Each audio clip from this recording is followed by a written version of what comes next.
Hi dears, welcome to my channel. അകാല മരണഭീതി അകറ്റ. ഇന്നത്തെ കളറ്, ഇന്നത്തെ ദേവി, പിന്നെ ഇന്നത്തെ ശ്ലോകം.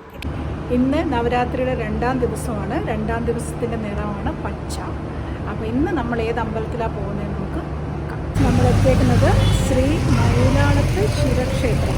കാണുന്നുണ്ടോ? നല്ല വെയിലാണ്. നേരെ നമുക്ക് കയറാം. ഓക്കെ, ഇന്നത്തെ അമ്പലദർശനം തൽക്കാലം കഴിഞ്ഞിട്ടുണ്ട്. 9 ദിവസം 9 അമ്പലങ്ങളിൽ പോകാമെന്നാണ് എൻ്റെ ഒരു ആഗ്രഹം. ഇന്നലെ നമ്മൾ പോയത് അഞ്ചുമന ദേവിയുടെ അമ്പലമാണ്. ഇന്ന് മയിലാളത്ത് ശ്രീ ശിവക്ഷേത്രമാണ്. സമയം 9 മണിയായി. ഇടയ്ക്ക് നല്ല വെയിലും ഇടയ്ക്ക് തണലും ഒക്കെ തെളിയുന്നുണ്ട്. ഇന്നത്തെ കളർ ഓർമ്മയുണ്ടല്ലോ, പച്ച. പച്ചയെക്കുറിച്ച് നമുക്ക് വീട്ടിൽ പോയി സംസാരിക്കാം. ഓക്കെ, ഹായ്, നമസ്കാരം കൂട്ടുകാരെ. അമ്പല ദർശനം കഴിഞ്ഞ് ഞാൻ ഇതാ വീട്ടിലേക്ക് എത്തി.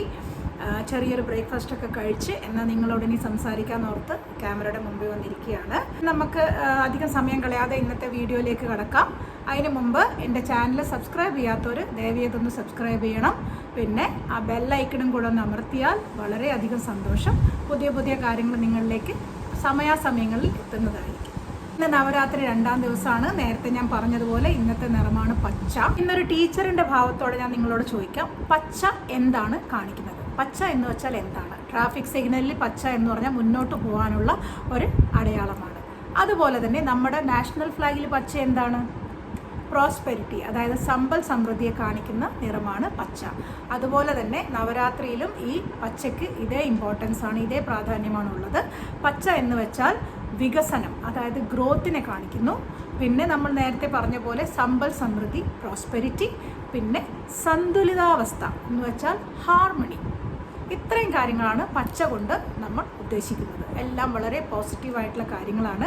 പിന്നെ ഇന്നത്തെ ദേവി, ഇന്ന് നമ്മൾ ആരാധിക്കുന്ന ദേവിയാണ് ബ്രഹ്മചാരിണി ദേവി. ബ്രഹ്മചാരിണി ദേവി ദേവി ദുർഗയുടെ ബ്രഹ്മചാരിണി ഭാവമാണ്.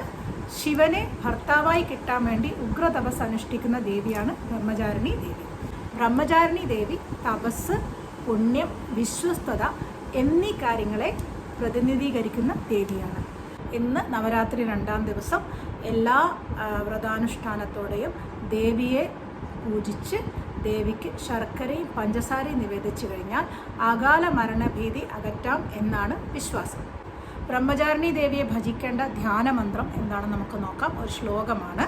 ദധാനാകരപത്മാഭ്യാം അക്ഷമാലാകമണ്ഡലൂ ദേവി പ്രസീദതു മയി ബ്രഹ്മചാരിണ്യനുത്തമാ. ഈ ശ്ലോകം 108 തവണ ഭജിക്കുന്നത് ദേവിയെ പ്രസാദിപ്പിക്കുന്നതിനായി വളരെ ഉത്തമമാണെന്ന് വിശ്വസിക്കപ്പെടുന്നു. അപ്പോൾ ഇന്നത്തെ വീഡിയോ ഇത്ര മാത്രമേ ഉള്ളൂ. നാളെ അടുത്ത നിറവുമായി നമുക്ക് കാണാം. അപ്പം ഒന്നുകൂടെ ഓർമ്മിപ്പിക്കുകയാണ്, ചാനൽ സബ്സ്ക്രൈബ് ചെയ്തിട്ടില്ലാത്തവർ ദയവേതൊന്ന് സബ്സ്ക്രൈബ് ചെയ്യണം. പിന്നെ വിലയേറിയ നിങ്ങളുടെ ലൈക്കൊക്കെ തന്ന് ഒന്ന് പ്രോത്സാഹിപ്പിക്കണം. ഇന്നത്തെ 3 ഗുണങ്ങളാണ് നിങ്ങൾക്ക് എല്ലാവർക്കും വേണ്ടി ഞാൻ പ്രാർത്ഥിക്കാൻ പോകുന്നത്. അതായത് മാനസികമായ സന്തുലിതാവസ്ഥ, വികസനം, പിന്നെ സമ്പൽ സമൃദ്ധി. ഓക്കെ, അപ്പോൾ ബൈ ബൈ ഗൈസ്.